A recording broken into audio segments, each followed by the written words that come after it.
On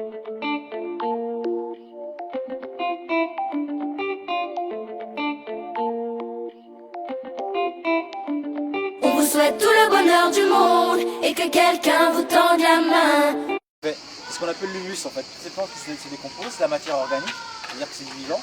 Et quand ça se dégrade, bah, tout ça, ce que vous voyez, ça va devenir de la terre. Le terreau que vous voyez, etc., là-bas, c'est des feuilles mortes, c'est des branches mortes qui font que ça va devenir la terre. Alors l'intérêt en fait qu'on a récupéré ça, c'est parce que vous voyez, là vous avez mis les pieds de tomates. Mais il va falloir les arroser souvent, parce qu'on va avoir soif, parce que pour éviter les arrosements et économiser de l'eau, ce qu'on fait, c'est qu'on met une matière organique dessus, donc l'humidité elle va rester en dessous. Et le simple fait de mettre des pleins de feuilles, ça va attirer les vers, les insectes qui eux vont creuser et gratter la terre. Vous voyez que là la terre elle est très dure. Et là les plantes elles n'aiment pas du tout parce qu'elles ne peuvent pas respirer. Donc c'est pour ça qu'il faut que la terre soit.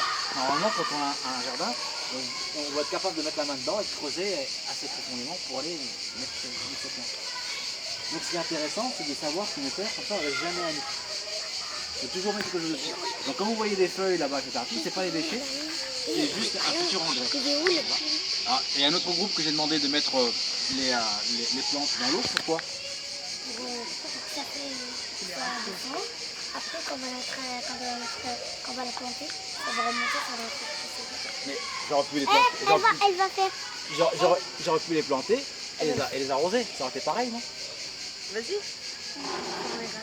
C'est pareil. D'accord, mais C'est pour nourrir, qu'elle se nourrisse avant d'être mise Non, en c'est pareil. terre. Pourquoi on ne ferait pas ça?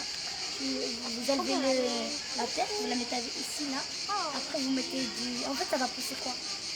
ah, c'est des fleurs. Ça fera des fleurs. Parce que, Non, ce qu'elle voulait dire, c'est ce serait la même chose de les mettre directement en pot, au lieu de les avoir trempés, comme tu l'as fait. oui, c'est la question que j'ai posée.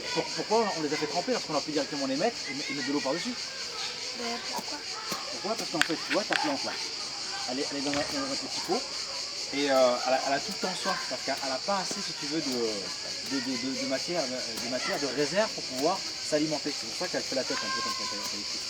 Et si je la mets directement en terre, ce qui va se passer, c'est que la terre, elle est dure déjà.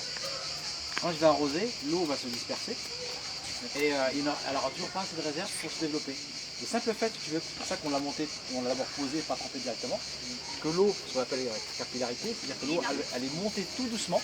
Et une fois que la terre est humide, ça veut dire que la terre est trempée. À ce moment-là, je la rentre pour sortir l'oxygène. Comme ça, la terre qui est autour, elle reste très très mouillée. Et quand je vais la mettre, la plante, elle va être stressée d'aller au sol. Il va falloir qu'elle travaille, qu'elle creuse pour prendre sa place. Elle aura assez de réserve pour pousser.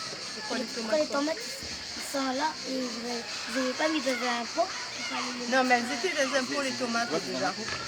Après, vous avez enlevé la terre. Dimanche dernier, on l'a fait pour les tomates. Mais ce qu'il rajoute Idriss aujourd'hui, c'est ça. Il va le mettre tout autour de la plante, une fois qu'on l'aura mise en terre, Pour que l'eau ne sorte pas. pour l'aider à garder l'humidité. D'accord? Comme ça, on met de la paille aussi. Oui, de la paille, de toute matière organique. C'est pour aider